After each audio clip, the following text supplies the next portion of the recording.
In a move that has stunned Washington, Beijing has announced a sweeping package of new tariffs on key U.S. exports, escalating an already tense economic standoff.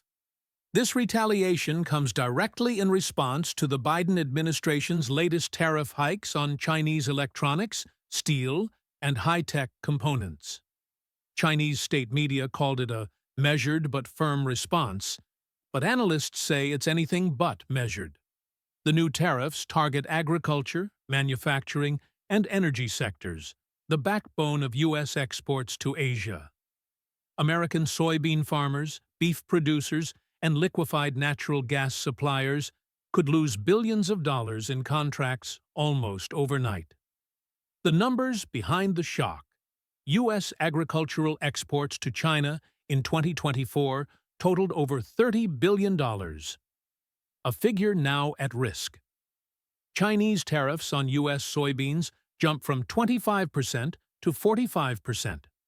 New 35% tax on American LNG, liquefied natural gas, shipments. Complete suspension of certain rare earth mineral sales to U.S. tech manufacturers. On Wall Street, the reaction was immediate.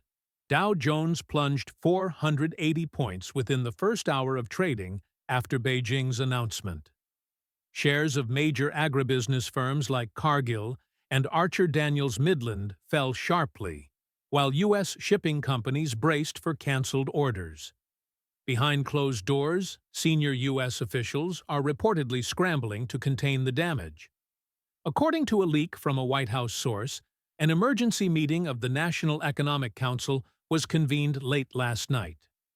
Treasury Secretary Janet Yellen is said to be exploring ways to pressure allies into buying excess U.S. exports if the Chinese market collapses.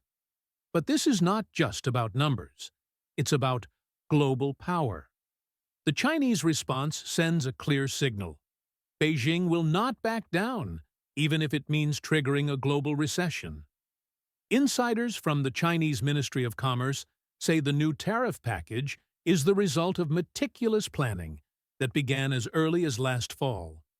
Satellite intelligence, leaked diplomatic cables, and trade shipment patterns suggest China has been quietly restructuring its supply chains to withstand a prolonged trade war. Strategic preparation, diversified suppliers. Beijing increased imports of soy, corn, and energy products from Brazil, Argentina, and Russia, drastically reducing dependency on the U.S. stockpiling resources.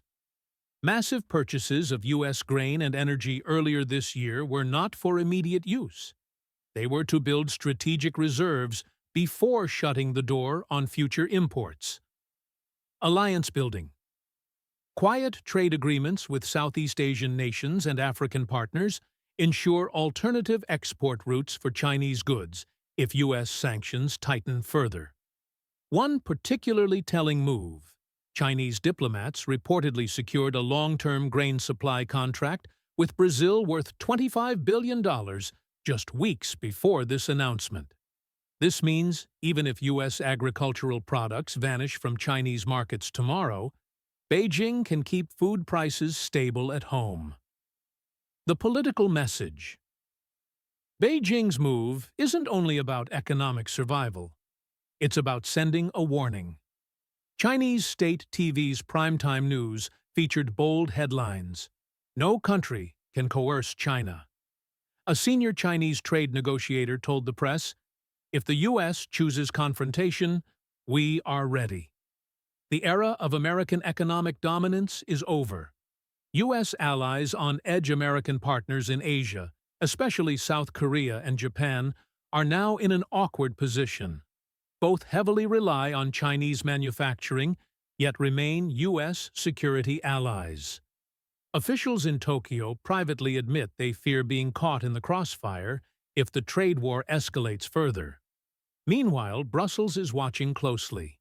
The EU has its own disputes with Washington over subsidies and tariffs, and some European leaders are quietly signaling they might side with Beijing if it means cheaper imports for their industries. The bottom line: China's counterattack wasn't improvised. It's the opening move of a long-term strategy that could permanently shift the global trade balance away from Washington. Within hours of Beijing's tariff announcement, the U.S. agricultural heartland was in panic mode.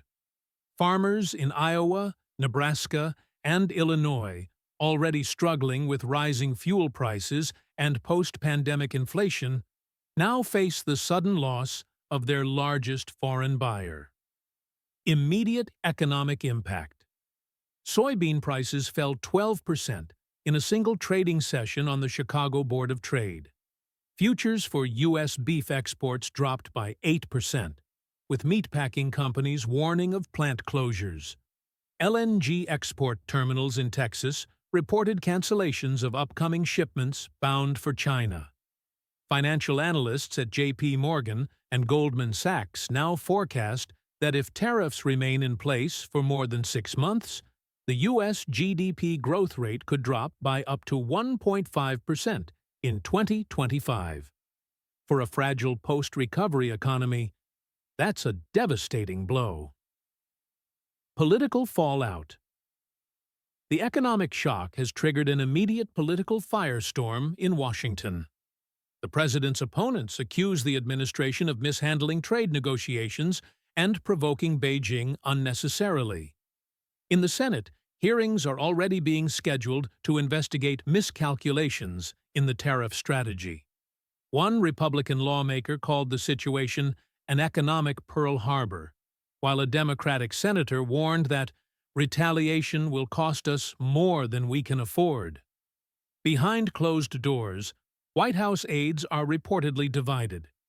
Some push for rapid de-escalation and reopening back-channel talks with Beijing. Others insist that backing down now would be seen as weakness, encouraging more aggressive behavior from China. Public sentiment. On social media, hashtags like #TradeWar and #TariffCrisis are trending, with tens of thousands of posts from affected farmers, truckers, and small business owners. Viral videos show soybean silos filled to capacity, unable to be sold, and shipping yards with idle freight containers waiting for canceled Chinese orders. The political stakes are sky-high. With the presidential election season approaching, the trade war could become the defining issue of the campaign. Scenario A: the tariff spiral. If Washington answers with even higher duties, Beijing won't just mirror them, it will weaponize access. Expect targeted bans on U.S. brands in e-commerce platforms, sudden regulatory inspections that freeze warehouse inventories, and tighter customs checks that turn a 3-day clearance into a 30-day nightmare. U.S. firms will face death by delay. Logistics costs rise, contract penalties kick in, and CFOs begin rewriting 2025 guidance. Markets hate uncertainty.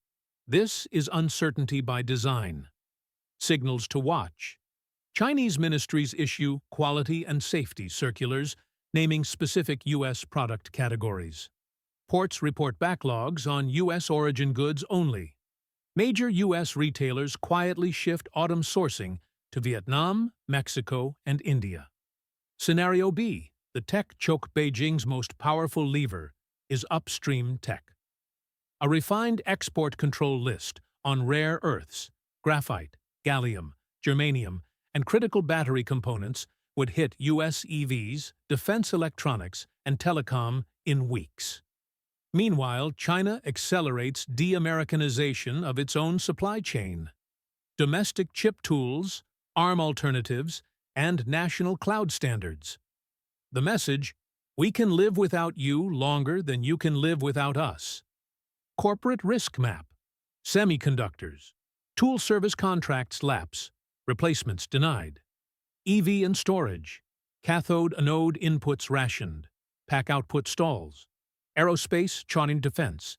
Specialty magnets and powders become the bottleneck. Scenario C: the financial shockwave. China doesn't need to dump treasuries to hurt.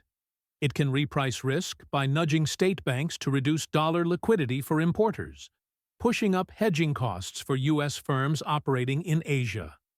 Pair that with guidance to sovereign funds to rotate into non-U.S. venues, and you've manufactured a slow, grinding pressure on the greenback's convenience premium. Not a crash, a drag. Watch for higher basis on dollar swaps in Asia. Record local currency settlement in Sino-emerging trade. Central bank MOUs on FX swap lines excluding the U.S. Scenario D. Off-ramps, the thin ones. There are exits, but they're narrow. A time-boxed tariff truce, 90 to 120 days.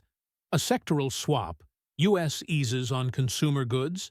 China opens agriculture and energy quotas. And a quiet understanding on tech ceilings.